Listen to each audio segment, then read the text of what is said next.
Hello and welcome back to How Do You Cook Back to Basics. Today we are making mini pumpkin cakes. First thing you'll need is a Betty Crocker spice cake mix. Then you'll need a silicone or a regular mini bundt cake pan. You'll want to get yourself some Pam baking spray that already has flour in the spray, and go ahead and spray your mini bundt molds all the way through. Make sure you get every crevice. So we're going to prepare our cake mix according to the packaging instructions. You'll need 1 cup of water, a half a cup of vegetable oil, and 3 eggs. Mix up your cake batter according to the packaging instructions.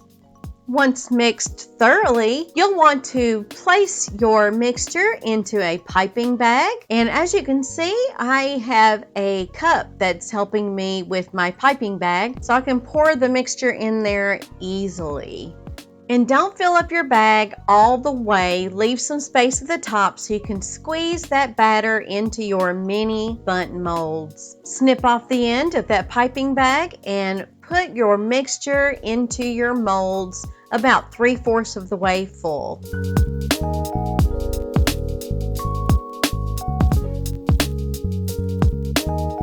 Give your pan a little bit of a shake to get some of that air out of your mixture, and bake these in a 350-degree oven about 12 to 17 minutes, or until a toothpick entered into the center of one of your cakes comes out clean. Now these are ready to pop out, and I just flip this pan over, and boy, you can see how hot these are.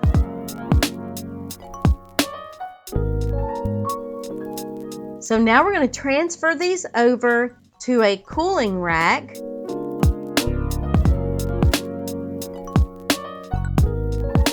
And once these have completed cooling all the way, you're going to find the bottom of your bundt cake and trim off the bottom part to where you can make the cake as even as possible. It does not have to be perfect, y'all.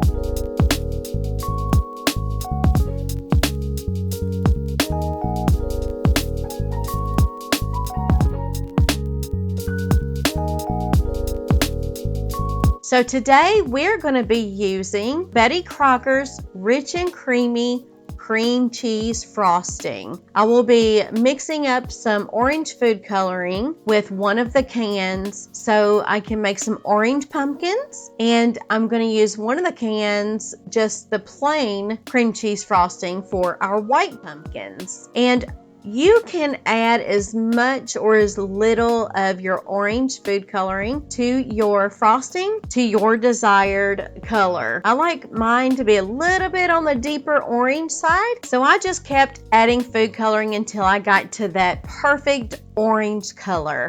We're going to start on one of our white pumpkins, and as you can see, I put our frosting in a piping bag, and you'll want to put some frosting all over the top, you know, where the top that you cut to even it. Fill up that, and then put another one of your cakes with the flat side down to make layers. And now we're going to put frosting all around our cake.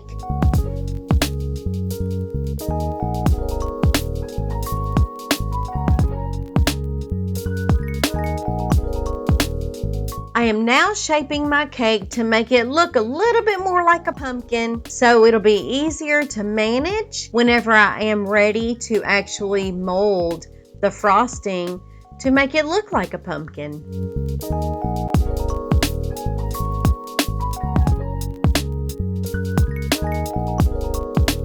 So now we are starting on the orange pumpkin. Now I'm just going to sit here and let you guys watch as I prepare this cake.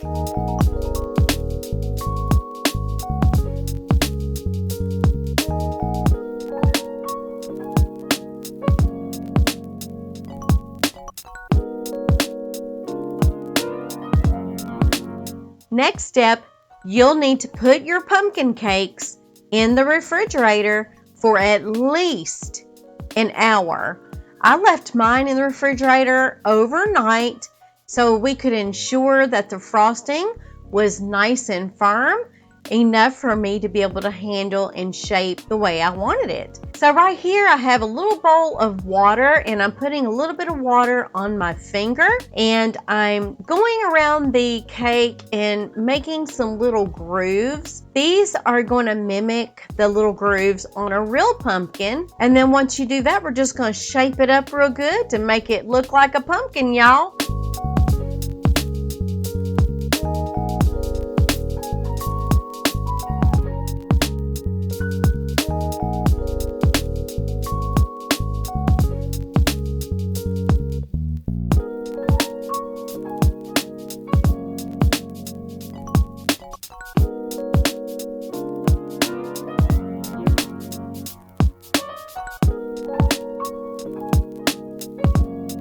Now our pumpkins do not have to be perfect, and that's what gives our pumpkin cakes character. Once this step is completed, go ahead and place your pumpkin cakes back into the refrigerator for approximately 1 to 4 hours so your frosting can set back up and get a little bit firm again so we can add our sugar drip.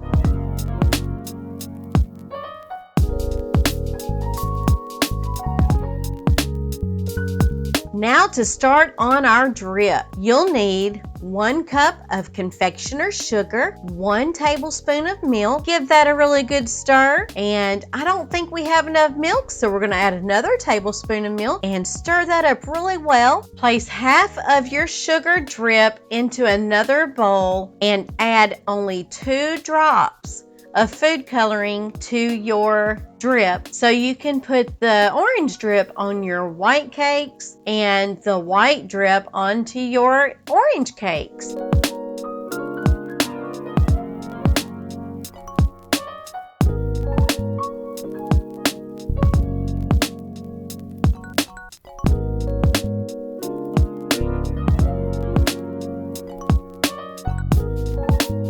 For adding your drizzle, I'm using a regular spoon. You can use a drizzle bottle if you prefer, but I figured a spoon would work just as good. I used pecans for the pumpkin stems, and once I put the drizzle over my pumpkins, I placed some colored sugar and some sprinkles on the top.